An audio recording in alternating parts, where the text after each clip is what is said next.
I'm Tom Lokes, Communications Director, City of Marshall, and thank you for joining me. I've got Tricia Zunker, candidate for the 7th Congressional District. She's her opponent, is Tom Tiffany, and this is for the general election, November 3rd. It's already coming up here in the next few weeks. If you have not voted yet, you get to learn more about the candidates, and I have Tricia with me here via Zoom. Thanks for coming. Absolutely. Hi, Tom. All right. Well, we're going to start right here with about 15 questions I have for Tricia. Tricia, for those who may not know you, let's hear a little bit about your background, your political background, career, and yourself and your family. Sure. Well, I'm coming to you from my house in Wausau, Wisconsin. I was actually born and raised in Wausau. I come from a strong union household. I come from generations of dairy farmers on my mom's side. My grandpa and my relatives farmed in rural town of Easton here in Marathon County, and I'm Ho-Chunk on my dad's side. I'm a first-generation college graduate. I went to UW-Madison, where I worked 2 jobs to put myself through school, but still earned a triple major and certificate. And then I went to law school, and I used that law degree and my license to practice law to serve the Ho-Chunk Nation as Associate Justice on the Ho-Chunk Supreme Court. I am currently in my 2nd elected term. I've been doing that since 2013. I'm also school board president for the Wausau School District. I mentioned I was born and raised in Wausau. Well, my education and work experience took me some other places for a while, but I made my way back home to Wausau, although now I live on the east side and I grew up on the west side. It took a couple years to adjust. but in any event, I'm school board president here. I am solo parent to an amazing son. He just turned 10 last week. And yeah, I'm running for Congress. It's kind of funny because people say things like, oh, you know, you're pursuing your dream, but I'll be honest, it always sounds kind of funny when people say that, or people refer to me as a politician, because I'm not. I'm just a mom who saw a need, whether it was to run for school board. I started doing that here in Wausau because I saw the need to help our students that suffer from food insecurity and the skyrocketing child poverty. And one of the avenues that I saw was being able to have some greater assistance in the school district. And that's how I got involved with that. And there's just other needs that I see that prompted me to run, whether it was, and this is all, of course, pre-pandemic. This is last fall. In fact, today marks the day a year ago on Indigenous Peoples Day when I announced my run at a beautiful press conference at Eau Claire Dells. And we are at Indigenous Peoples Day today, so it's been a year of running for this seat. But yeah, like I said, it's just been because I think that I have a voice and an opportunity to help other people and make a difference, and I believe that I should use that. I believe in public service. I could certainly, you know, I think about what my relatives went through, and it wasn't for me to sit on the sidelines and just care about myself or my son. And that's why I've gotten involved in other elected capacities, and that's why I'm running for this seat and want to make a difference for the people of Wisconsin. Alrighty, thank you, Tricia, for all that information. Well, let's get right into some of these questions here. Let's talk about federal spending. Is there anything, if you get in the office, that you could maybe do to cut the billions of dollars that are constantly spent here within the state and federally? Yeah, we absolutely have to prioritize federal spending and make sure that we are actually helping people, helping farmers, helping small businesses, not giving, you know, billionaires, millionaires tax breaks or corporations. So there's a number of things that we can do. First of all, we need to revise the taxation system and make sure that millionaires and billionaires pay their fair share. We need to close the corporate tax loophole, make sure that corporations like Amazon that make billions in profits pay taxes. They don't pay anything.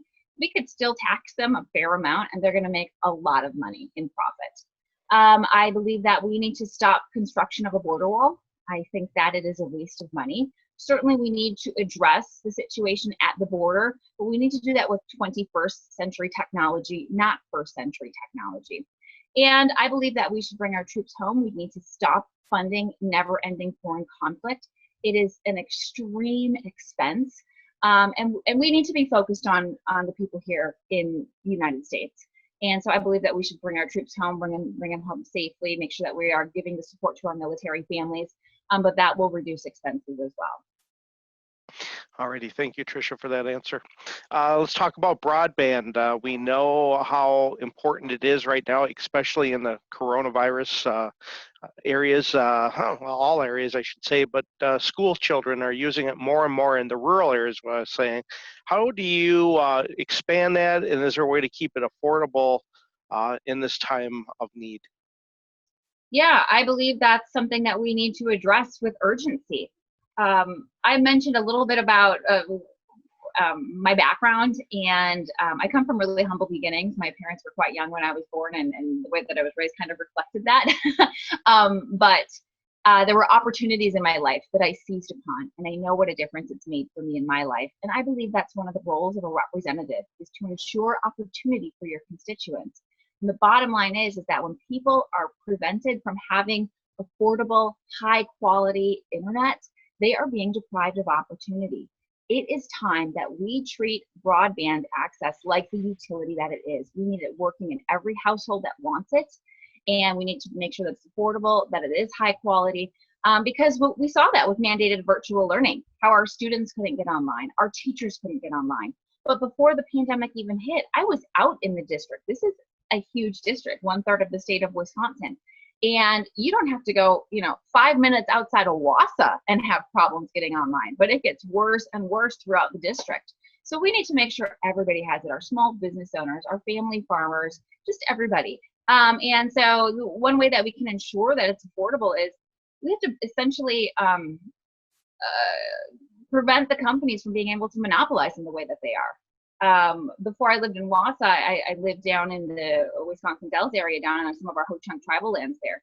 And I was trying to get better internet access. I could only have a very small amount of, I'm not sure the terminology, but I couldn't even get the company to come there to make it better for me. And that was really difficult, especially for the kind of work that I do, but just for anybody. So that's what we need to do. We need to address it.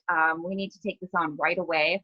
And I've actually worked on this in my capacity as school board president. A few months ago, I brought a resolution to my board that they supported unanimously that urges the Wisconsin state legislature to take steps ensuring affordable, high quality broadband throughout Wisconsin. So then after my school board approved it unanimously, I submitted it to other school board members that I know throughout the state to see if they wanted to sign on to this resolution. And it's going to be submitted at the Wisconsin Association of School Boards for the annual convention in January. And then hopefully it will pass. And essentially then what happens is that body acts as a lobbying body and can tell the state legislature, this is what the school boards in the state think is important. And we just saw how it was highlighted in mandated virtual learning. But I even think about our students when we're not in virtual learning, our students that need to be able to research for their reports and all of the information, and just the fact that it is a part of everyday world and education today. So we need to make sure that we have it for everybody. All right. Let's talk about healthcare. We know it's changed so much in 20 years, 30 years, and it's changing right now as we speak, and the cost is skyrocketing for the middle class or for really anybody. But is there anything you can do if you were elected to help with any of these rising costs, if it's prescription or regular care? The cost of healthcare and ensuring affordable, accessible healthcare, along with drastically lowering the cost of prescription drugs, are two things that are also at the top of my list. When I started running last year, this healthcare crisis and the cost of prescription drugs was at the forefront, and it remains there. It's just a little bit underneath COVID-19. We're trying to get through COVID-19, but we see how important it is that people have affordable, accessible healthcare. I am deeply concerned about the case before the Supreme Court where the Affordable Care Act could be overturned. That's 27,000 people in Wisconsin 7th Congressional District that could lose health coverage, and up to over 2 million in Wisconsin that could either lose it because of pre-existing conditions or have to pay significantly inflated healthcare costs because of their pre-existing condition. I mean, the number of people that have pre-existing conditions is at least 50%. And the notion that somebody should lose their coverage or have to pay so much more for something that could be no fault of their own is just unfair. So we need to work to ensure that there is affordable, accessible healthcare for everybody. I support a robust public option for individuals that that would be their preference. And prescription drugs, oh my goodness, this is something that we need to take on. Big Pharma is getting away with terrible things here in this country. They're charging us up to 10 times what they charge that exact same drug or medication in other countries, and they're getting away with it. We need to elect representatives that are going to take on Big Pharma, and I certainly am. This is a grassroots campaign. I refuse to accept corporate PAC money because I believe we need campaign finance reform. And I bring that up in this topic because you can look at Big Pharma and you can look at who they're giving money to in elections, and then you can trace those votes, what supports Big Pharma and what supports the people. The bottom line is what's fair is fair. If it's fair to charge that in another country, we should have that same fairness. And we should never have seniors that have to ration their medications because they can't afford the skyrocketing cost of prescription drugs. And I'm particularly passionate about insulin. You know, for people that need insulin because that's necessary to survive, we need to make that available to people. I mean, if they need it to live, I can't even believe it's up for debate that Big Pharma should be able to continue to raise costs on it. That's just wrong. Let's talk about jobs here in Wisconsin. And is there a plan that you would increase jobs or keep them where they're going? I know coronavirus has really changed a lot of how things are going here in our state or across the country. Any ideas on how you can keep that moving forward? Well, I will support legislation that brings jobs here. You know, the Moving Forward Act passed in the House in July, and that will modernize infrastructure, improve our roads, improve bridges, help expand rural broadband access, which brings jobs. My opponent voted against that, by the way, but I would have voted in support of the Moving Forward Act. And it's difficult right now because of the pandemic. We have so many workers that are without jobs because of the pandemic, and we need to support those workers during this time as well. So I support bringing jobs here, but I support our workers being safe also. Okay, let's talk about taxes. Never a fun topic, but it has to happen. Talk about middle class taxes. Are you able to keep them where they are, keep them down? What's your thought on that process? Well, when we talked about federal spending earlier, we talked about ways to prioritize spending and some ways that we can bring funds in for this country, and that includes taxing, revising the taxation system. I certainly don't support raising taxes on the middle class. I want our working families to be able to have that money to be able to save for what they want or to be able to put it into local economies and help our neighboring small businesses. But I absolutely believe that the millionaires and the billionaires must pay their fair share, and we have to close the corporate tax loopholes. Corporations, they're getting away with, you know, making millions and billions in profit and not paying any taxes. That's not fair. That's not right. So we need to close that as well. Okay, let's talk about local municipalities.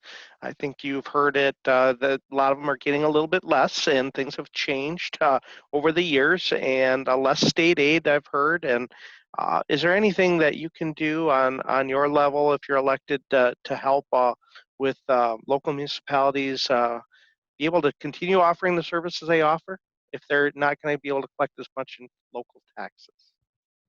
Yeah, I think it's important for different bodies of government to be able to work together and support one another. Ultimately, we're all trying to serve the same people, right? So it's all in our interest that each of those bodies is able to do their job.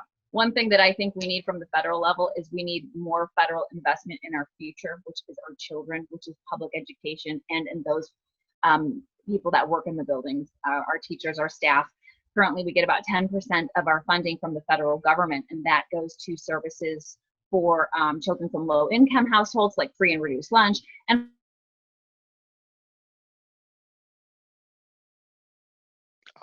for schools from the federal level, and that will be one way to help. But I absolutely support if local municipalities or state governments are in need, being able to provide that support.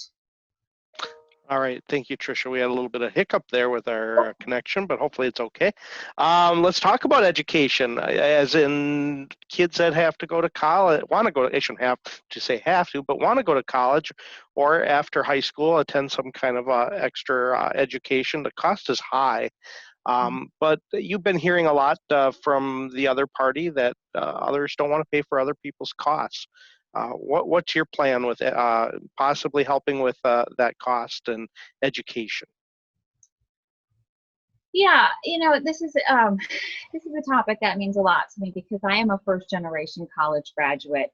And I mentioned I come from humble beginnings. I knew my parents weren't going to be able to pay for me to be able to go to college. So actually, I had the foresight as a student in high school to take enough credits where my senior year was nearly all advanced placement courses, because I knew if I took those tests and I did well, I'd get college credit. And sure enough, in my freshman year of college, then I had sophomore standing. I also worked 2 jobs through parts of college, and was able to put myself through school also with some scholarships and grants. So I understand this struggle very much. And then I went to law school, and I'll be honest, I'm still paying off my educational debt.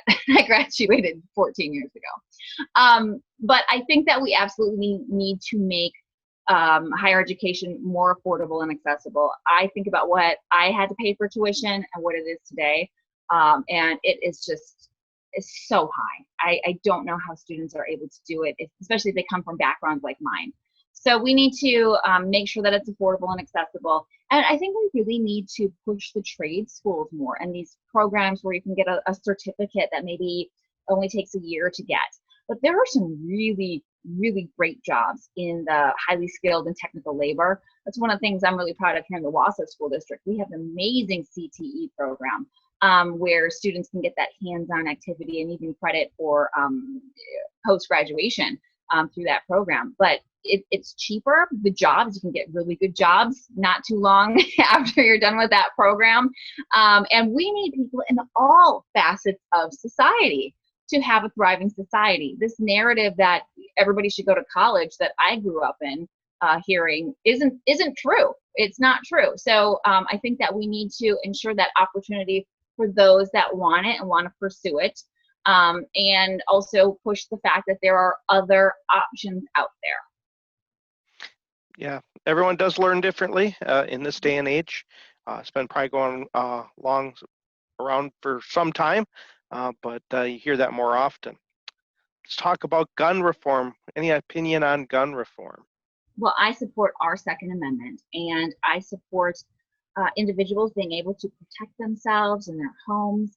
And I support our hunters being able to, go and hunt in the way that they want to.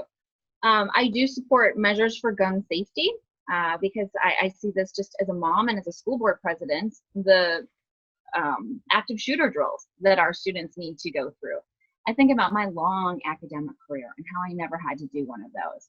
And my son has been through so many in just his young age. So I certainly support common sense measures for gun safety. Things like closing the gun show loophole, extending the amount of time from 3 days to 10 for background checks. Those are things that really, they don't infringe on the Second Amendment. I am a strong supporter of our Second Amendment, but they're administrative measures just to ensure more safety for our children and for one another. All right. Well, let's switch gears to the dairy industry. It's huge where we live here.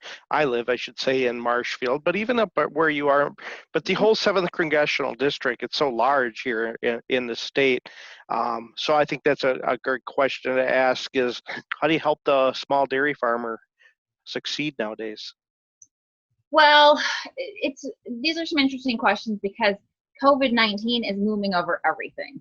So I have some thoughts that are specific to COVID-19 and including with our farmers, making sure that our farmers, our family farmers that have been impacted by COVID-19 are provided with resources to help them stay afloat in this time. We shouldn't have any family farmers that have to go bankrupt because of COVID-19. Now, before the pandemic hit, this still was a major issue, one of the biggest issues in our district. because of the number of bankruptcies, and we've been seeing some farmer suicides that just weren't even in Wisconsin. Then we started seeing them in Iowa and other parts of the country as well, because Trump's trade wars really hurt our farmers. And we need to have somebody in Washington that is advocating for our family farmers, and when in fact Washington has turned its back on our family farmers. I think about my memories being on my grandpa's farm in the town of Easton as a child, and how hard he worked and how hard I know our family farmers work. And we need to ensure that they have access to competitive markets. We need to eliminate predatory business practices that hurt our family farmers. We need to ensure funding for mental health resources for our farmers to reach out for that support if they need it. We need to ensure rural broadband access, which we talked about previously, but I've been on farms and I know I've talked to farmers that their work just isn't in the field and in the barns, but they have to be able to conduct their business online, just like other small business owners. So we need to ensure rural broadband access for our family farmers.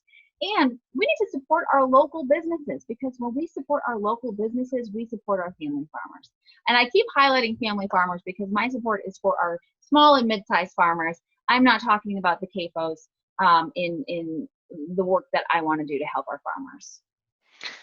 Let's talk about fair trade and tariffs. Tariffs have changed a little bit in the farming industry, quite a bit actually.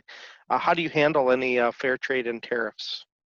Well, I think we need to look at what is the impact here in Wisconsin 7, and that has to be the source of any decision making.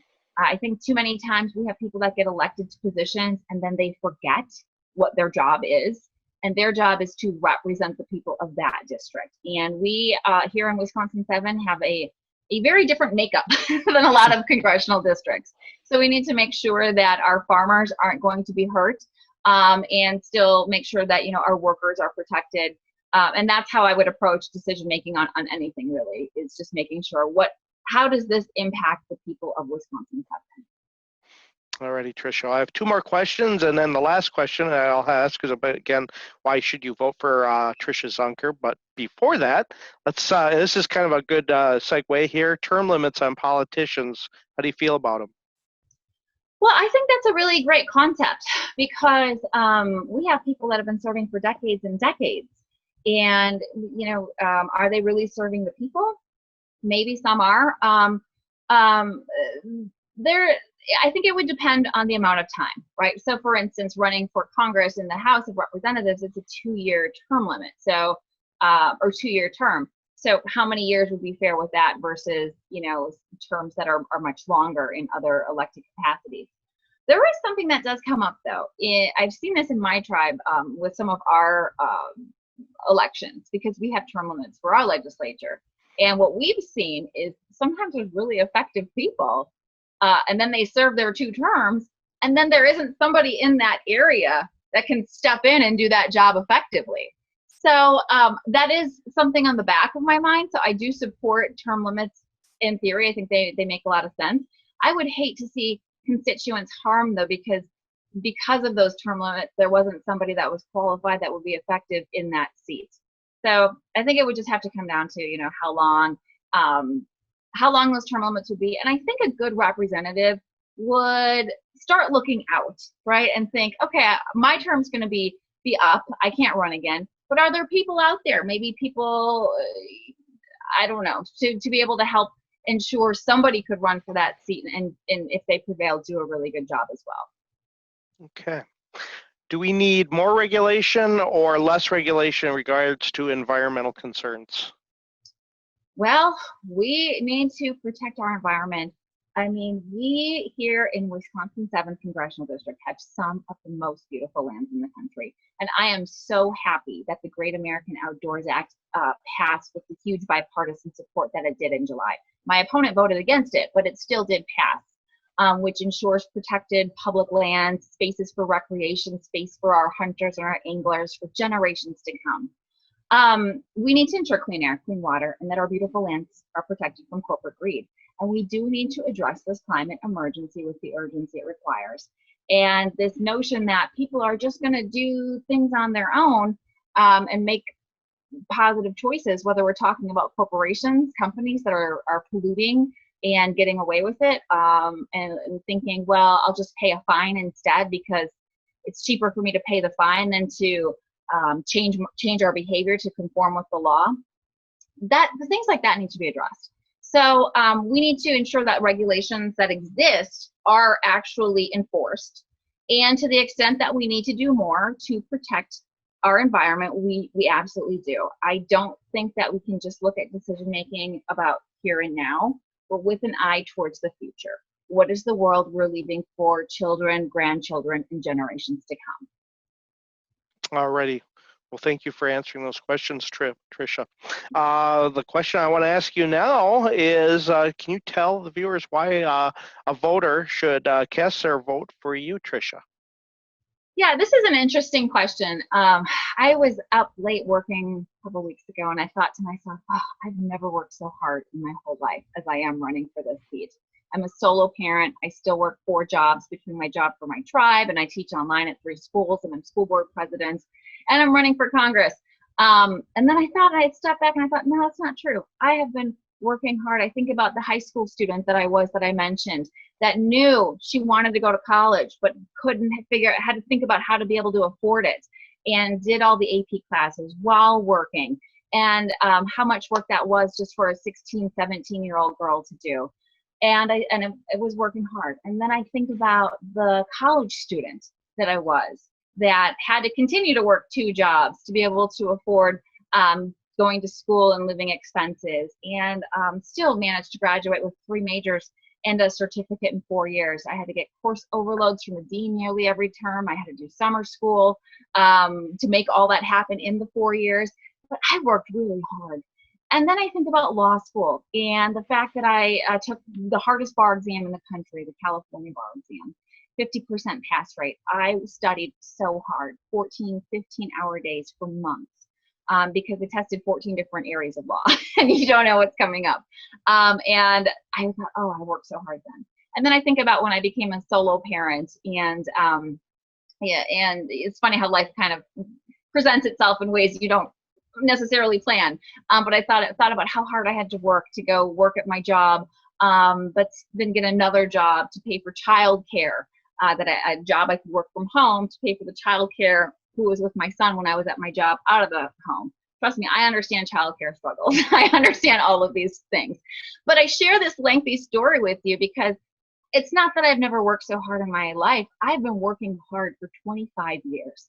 And that's what I'm going to do for the people of Wisconsin. Whether you vote for me or not, I'm going to go to Congress. I'm going to work hard for you. I'm going to vote in a way that reflects the desires of the constituents here. And I am just as tired as everybody else of the division, the gridlock, the nasty rhetoric. I think we are better than that in America, and I think we need to have leaders that demonstrate that. And I am committed to working across the aisle to achieve bipartisan solutions that can make life better here in Wisconsin 7. I work really well with people on other sides of the political spectrum in my current elected capacity, and I've done that through developing relationships, going to facts and data as a source of decision making, and really listening to try and understand other perspectives. And that is something I would bring to Congress. I know it's not just about showing up on the floor and voting, but it's about doing all that work behind the scenes, whether it's the work reaching out to voters and making sure I understand your concerns, or the work I need to do to be effective, developing those relationships in Congress. And the last thing I'm looking forward to doing is bringing back the amazing constituency services of Congressman Dave Obey. I heard about those time and again when I was out on the campaign trail before the pandemic. Congressman Obey has endorsed me, by the way, which is such a deep honor. He was my congressman my entire childhood. And and I think that we need that here, that people need to have a place that they can get an answer to, not some fluff response 4 to 6 weeks later in a letter in the mail, but actual meaningful help. And that is something I'm committed to as well. So I know I'm going to work hard for the people, and I appreciate this opportunity. And I have to say, it's been a privilege and an honor to run for this seat. I've been doing it for a year now, and this is a historic race because I'll be the first woman ever elected to this seat, and I'll be the first Native American, specifically Ho-Chunk, to represent Wisconsin in Congress. And I don't ask anybody to vote for me for those reasons. I ask people to vote for me because I am a hardworking woman who's going to get the job done for you. But women's issues are human issues, and it is high time our girls and our women see themselves reflected in congressional leadership, and our boys need to see it too. Alrighty, Tricia, thank you so much, and I want to thank our viewers. You've been watching me, Tom Lausk, Director of Communications at the City of Marshfield. I oversee the public access channels as well, and I've been sitting here with Tricia Zunker. She's the Democratic candidate running for the 7th Congressional District against incumbent Tom Tiffany, and that will take place November 3rd. You still haven't voted. You have time yet to vote. You can do it absentee yet, and you can still do it in person, which is coming up here in Wisconsin in about a week or so, a little bit more maybe. We are filming this on October 12th. It's a Monday, and we'll share this all the way through November 3rd, up to and through the end of that day, so for people can be educated about you, Tricia, and your platform. Well, thank you so much.